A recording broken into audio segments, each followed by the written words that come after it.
en date du 25 Nargeheim, année 2535 du calendrier impérial. Il m'est impossible de commencer ce récit sans vous parler au préalable de Marienburg, la ville dans laquelle se passe cette étrange histoire. Vous ne trouverez nulle part ailleurs port plus majestueux que celui de Marienburg, et aucune ville du Vieux Monde n'est plus cosmopolite que cette cité côtière.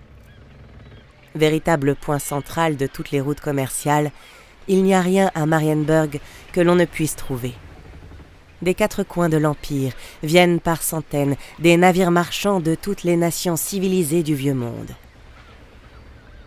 Cette diversité culturelle s'explique aussi par la présence de nombreux lieux de culte importants.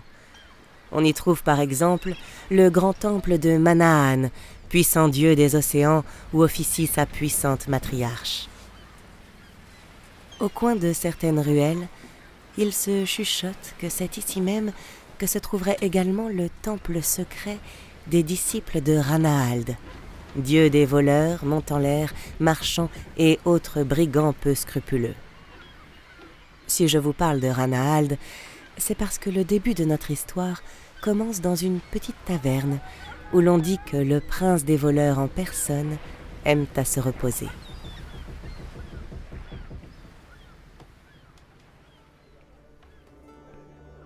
À la taverne du Roi des Murmures, quartier populaire de Marienburg.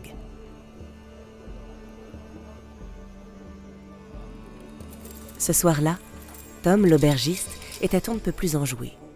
Malgré l'étouffante chaleur qui accablait les habitants de la région, le brave homme ne pouvait enlever le sourire qui se dessinait perpétuellement sur son vieux visage ridé. Ses affaires étaient on ne peut plus florissantes depuis ces 13 dernières années, et pour ajouter à son bonheur, ce matin-là, un musicien et sa fille étaient venus lui proposer de venir jouer quelques ballades dans son établissement. Au début, le vieil homme avait été réticent, car seule la petite fille s'était adressée à lui. Le père, resté en retrait, n'avait jamais ôté son capuchon ni ouvert la bouche, si bien que Tom ne put à aucun moment apercevoir son visage. Les quelques inquiétudes de l'aubergiste furent dissipées dès lors que la fillette se mit à chanter. En entendant sa voix, Tom en fut tellement ému qu'il ne put retenir ses larmes. Des larmes. Lui qui avait survécu à la guerre des deux mondes et à la bataille des 5 dragons ne put s'empêcher de pleurer devant une fillette d'à peine 13 ans. Elle s'appelait Assia, et son nom ainsi que sa beauté resteront à jamais gravés dans la mémoire du vieil aubergiste. « Si cet enfant est parvenu à m'émouvoir, se dit-il, il y a de très grandes chances que mes ivrognes de clients le soient aussi. »« C'est d'accord !» rugit-il. « Venez ce soir, je vous aménagerai une petite scène de fortune au fond de la salle. » Ce soir-là, comme à l'accoutumée, la taverne du Roi des Murmures était bondée. De plus, un groupe des plus improbables s'était installé à l'une de ses plus grandes tables. Ils étaient 8.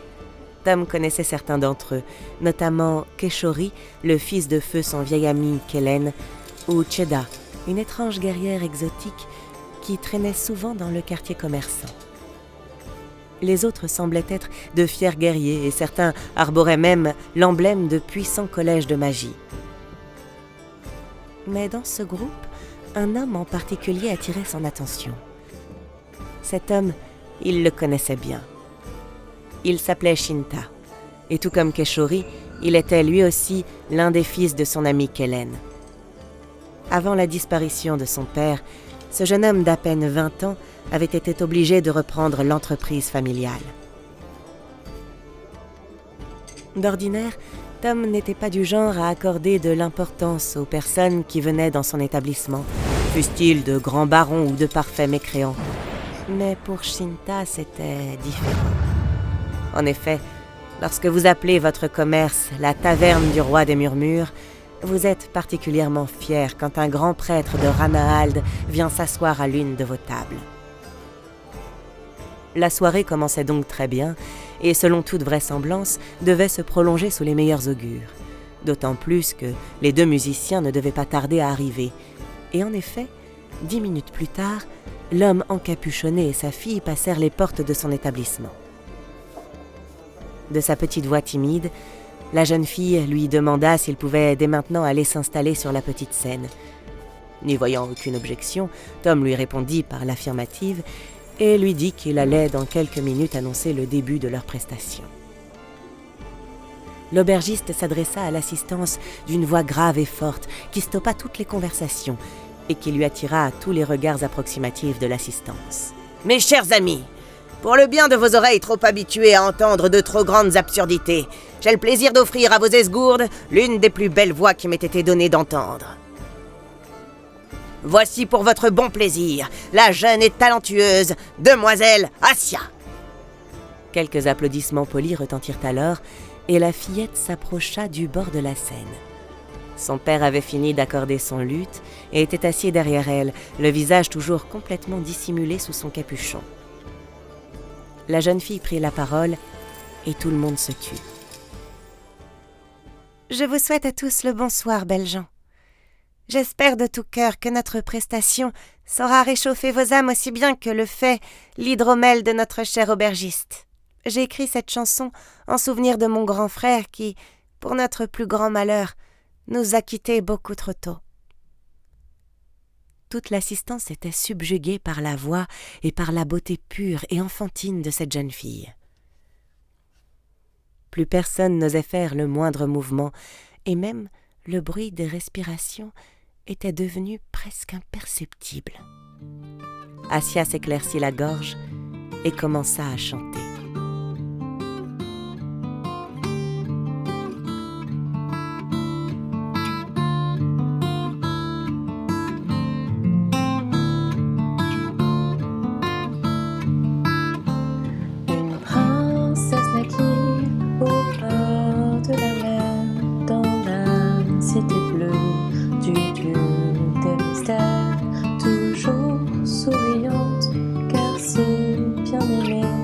Gâtée à outrance et tant adorée, mais l'ombre difforme d'une froide vengeance dans un joli vers brisé cette enfance.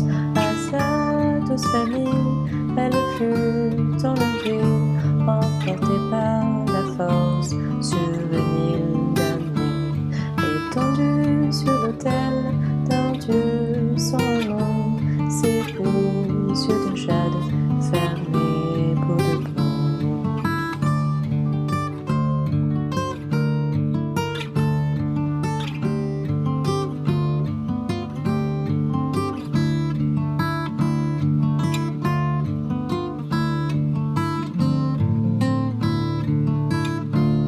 Fermés pour de bon.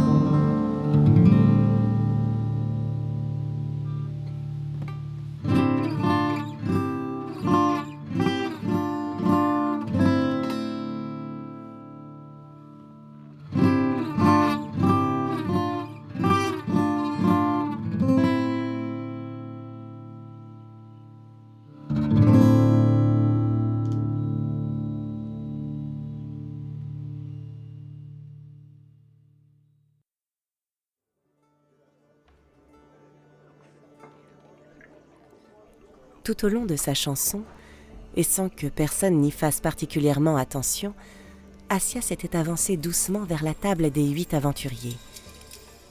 Elle s'approcha de Shinta, qui lui-même s'était levé sans même le remarquer. Des larmes perlaient sur les joues du grand prêtre. Ce n'était pas la voix de la jeune fille qui les avait provoqués, non, c'était la joie, car Shinta avait devant lui sa petite sœur qu'il croyait morte depuis plus de 13 ans. Distrait, Shinta n'avait pas prêté attention à l'annonce de l'aubergiste. Cependant, le nom de sa sœur lui était revenu en mémoire dès les premières notes de luth. Arrivé devant lui, Shinta la prit dans ses bras, et tous deux pleurèrent l'un contre l'autre. Assia mit doucement fin à cette étreinte, ses yeux rougis, toujours débordant de larmes. Elle recula d'un pas, leva la tête et sourit à son grand frère.